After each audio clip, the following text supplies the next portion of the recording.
ஸ்ரீ சங்கரா TV நேயர்களுக்கு நமஸ்காரம். இந்த இனிய காலை பொழுதிலே உங்கள் அனைவரையும் சுபதினம் நிகழ்ச்சியில் சந்திப்பதில் மிக்க மகிழ்ச்சி.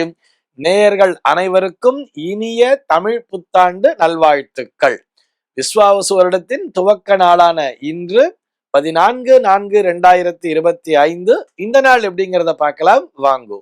இன்றைய தினம் விஸ்வாவசு வருடம் சித்திரை மாதம் 1ஆம் தேதி திங்கட்கிழமை. திதி பார்த்தோம்னா தேய்விரை பிரதமை திதி காலை 8:25 வரைக்கும் இருக்கு. அதனை தொடர்ந்து தேய்விரை த்விதியை திதியானது வந்து விடுகிறது. இன்னைக்கு நட்சத்திரம் பார்த்தோம்னா சுவாதி நட்சத்திரம் நள்ளிரவு 12:12 வரைக்கும் இருக்கு. அதனை தொடர்ந்து விசாகம் நட்சத்திரம் என்பதும் வந்து விடுகிறது. நள்ளிரவு 12:12 வரை, அதாவது சுவாதி நட்சத்திரம் இருக்கின்ற வரை இந்த நாளானது ஒரு அமிர்த யோகம் கூடிய நாளாக அமைந்திருக்கிறது. அதனை தொடர்ந்து மரண யோகம் என்பதும் வந்து விடுகிறது. இது போக பஞ்சாங்கத்திலே வரக்கூடிய யோகம் அப்படின்னு சொல்லி பார்த்தோம்னா இன்னைக்கு வஜ்ரம் அப்படிங்கிற ஒரு நாம யோகத்தை கொடுத்திருக்கா. கரணம் பார்த்தோம்னா கௌலவம் அப்படிங்கிற ஒரு கரணம் காலையில 8:25 வரைக்கும் இருக்கு. அதனை தொடர்ந்து தைத்திலம் அப்படிங்கிற கரணமானது வந்து விடுகிறது. இந்த நாளானது ஒரு சமநோக்கு நாளாக அமைந்திருக்கிறது. இன்னைக்கு என்ன ஸ்பெஷல் அப்படின்னு சொல்லி பார்த்தோம்னா நாம் எல்லோருக்கும் தெரிந்த போல் இன்றைக்கு தமிழ் வருட பிறப்பு நாளாக அமைந்திருக்கிறது. இது போக நிம்ப குசும பக்ஷணம் அப்படின்னு சொல்லி பஞ்சாங்கத்துல கொடுத்திருப்பா. இது என்ன நிம்ப குசும பக்ஷணம் அப்படின்னு சொல்லி பார்த்தோம்னா, பக்ஷணம்னா நமக்கு தெரியும் ஏதோ நம்ம சாப்பிடக்கூடிய பொருள் அப்படிங்கிறது.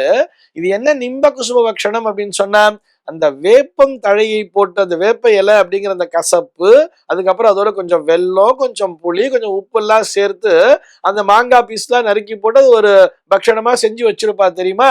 அதனை இன்றைய தினம் எல்லோரும் சாப்பிட வேண்டும் என்பதற்காகத்தான் அதனை நினைவூட்டுகின்ற விதமாக நிம்ப குசும பக்ஷணம் அப்படிங்கிறத கொடுத்திருக்கா. இது போக இந்த நாளானது பஞ்சாங்க பட்டனம் அப்படிங்கிறதையும் கொடுத்திருப்பா. ஆக அருகிலுள்ள ஆலயத்திலே பஞ்சாங்க பட்டனம் அப்படிங்கிறது நடக்கும். அதை எல்லோரும் சென்று காதால் கேட்டு பயன்பெற வேண்டியது. சித்திரை விஷு புண்ணிய காலம் அப்படிங்கிறதையும் கொடுத்திருக்கா. இந்த விஷு புண்ணிய கால நாள் என்பதும் இந்த ஷண்ணவத்தின்னு சொல்லுவா இல்லையா, ஒரு வருடத்திலே 96 நாட்கள் முன்னோர் வழிபாட்டிற்குரிய நாட்களாக இருக்கிறது.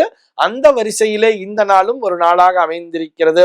விஷுகனி அப்படிங்கிறதையும் கொடுத்திருப்பா. கேரள மக்கள் விஷுகனி என்ற பெயரிலே இந்த நாளினை கொண்டாடி வருவார்கள். இது போக இந்த நாளானது சட்டமேதை டாக்டர் BR அம்பேத்கர் அவர்களுடைய பிறந்த நாளாகவும் பார்க்கப்படுகிறது.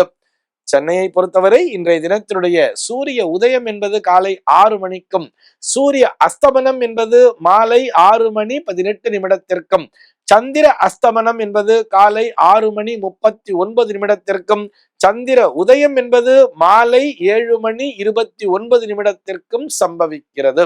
பிரம்ம முகூர்த்தம் பார்த்தோம்னா நாளைய தினம் அதிகாலை 4:26 முதல் காலை 5:59 வரையில் நீடித்திருக்கிறது. சென்னையை பொறுத்தவரை இன்றைய தினத்தினுடைய ராகு காலம் என்பது காலை 7:32 முதல் 9:04 வரையிலும், யமகண்டம் என்பது பகல் 10:37 முதல் மதியம் 12:09 வரையிலும், குளிகை காலம் என்பது மதியம் 1:41 முதல் 3:13 வரையிலும் சம்பவிக்கிறது. தினாந்தம் பார்த்தோம்னா இன்றைய தினம் இரவு 1:36 கொடுத்திருக்கா.